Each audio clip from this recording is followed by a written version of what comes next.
How to create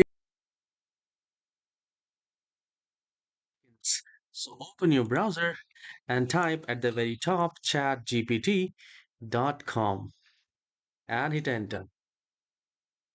The moment you will hit enter here, you need to sign in with Google or you can sign up with any other email address, and then you can simply click here, and here you have the icon like view tools, and you just need to select picture doll E, and here you can mention anything.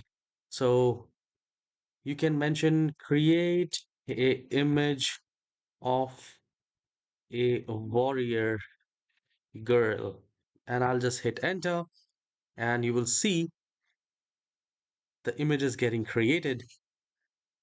Almost done. It takes like 5 seconds, I would say 5 to 7 seconds, and you can see, you can mention, you can request more, and then you can enjoy. I hope you have enjoyed this very short tutorial. Please hit the like and subscribe. I'll see you in the next tutorial. Have a wonderful day.